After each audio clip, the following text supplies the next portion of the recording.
In 2011, I received an invitation to give a talk in Moscow, as in Russia. Exciting, right? I love Russian culture. I love the literature and the food and even the people. I mean, they're grim and moody, but they're awesome conversationalists, especially after a shot or two of horseradish vodka. I did have a problem, and that was how to get in and out of the city without meeting with Vladimir Putin. Now, this isn't a problem for most people. The president of Russia is a pretty busy guy. He's got sabers to rattle and dissidents to crush. But I was not most people. I had coined a word. In 2006, I'd written an article for Wired magazine where I proposed a new term for massive online collaboration. Call it crowdsourcing, I said, and people did. I started a blog. I wrote a book. I was big in Holland. It was a dubious claim to fame, but in the weird, wonderful world of the 21st century, it meant I got presented with all sorts of opportunities, and sometimes they were a little worrisome. The Russia invitation had come by way of Sberbank. Sberbank was the biggest bank in Russia and a stalwart of the Soviet era. The crowdsourcing campaign was to give people a chance to win prizes in exchange for introducing new ideas for financial products, whatever that meant. The Russian government decided to launch a crowdsourcing campaign at the same time, asking people to tell them which roads needed repairing, because really, even repressive regimes need to know where the potholes are. Get to Mr. Crowdsourcing, some functionary had said to another functionary, starting a chain of communication that ended with a call to my agent and finally a call to me. Mr. Crowdsourcing had reservations. I'd become a journalist to speak truth to power, to comfort the afflicted and to afflict the comfortable. Would I be lending my ideas to the forces of tyranny? No, my agent reassured me.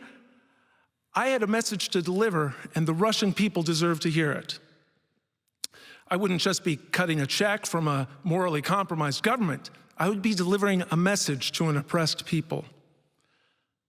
Well, the forces of tyranny, it turns out, drink really good whiskey. I was served endless cups of Johnny Walker Blue on my first-class flight to Moscow, alongside really great filet mignon. A richly upholstered Mercedes picked me up at the airport. Traffic was terrible, but we had our own emergency light, because in Russia, it turns out, an emergency is any time a rich person needs to get somewhere quickly. I'd planned on sleeping off my jet lag, but the beautiful, humorless woman in charge of my schedule had other ideas. There was the midnight buffet with the CEO of Sberbank, and then an early morning cruise along the Moskva River.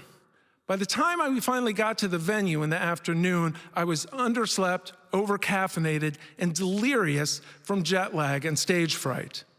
Beautiful, humorless woman passed me over to burly man in exquisitely tailored suit. Burly man hustled me through security and into a room that looked like it was out of a science fiction movie. Hundreds of people were beginning to take their seats, and the Russian media was setting up Klieg lights and cameras. He showed me to my seat, in front of which was a nameplate that read Jeff Howe, Distinguished Visitor. I had one overwhelming sensation. I'd drunk at least 12 cappuccinos that morning, and now they were seeking their release. There is no time, he said, motioning behind me, where the most powerful man in Russia was striding towards us. Vladimir Putin wrapped his arm around my shoulders and turned me to stare down the barrel of the Russian TV cameras. I lived in New York for about 20 years, and most of which I worked in the same building as Vogue and New Yorker magazines. I'm used to seeing famous people, and for the most part, they're reassuringly flesh and blood. This was not the case with Vladimir Voldemort. His skin was waxy and gray, as if it had been pumped with the same formaldehyde used on the corpse of Lenin just a few blocks away, lying in state.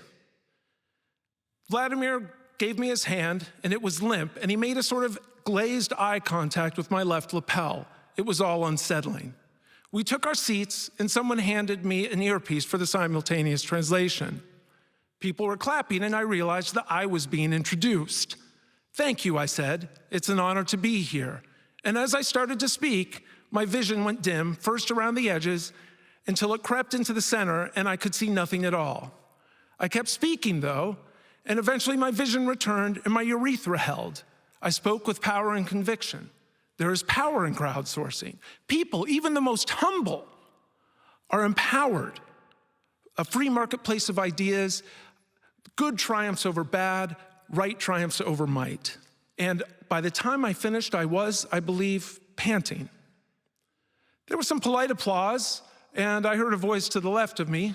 I had spoken truth to power. Now it was power's turn. What would he say in response to my blistering defense of democratic ideals? "Thank you very much," he said. "Unfortunately, I have to go, though this was a very interesting discussion. But first, I would like to thank..." Vladimir Putin turned to look at me, then back at his papers. He shuffled them around and finally just said, "Distinguished visitor," before getting up and leaving. And that was it. The show was over, and it had been just a show. I didn't keep too close track of what happened to Russia's crowdsourcing campaign. I expect not much happened at all.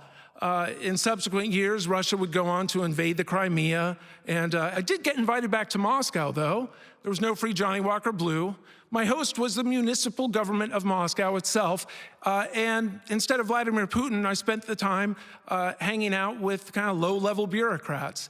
They were very interested in how to fill potholes, and that's when I realized that change happens at the bottom. If you want to speak truth to power, find the right people.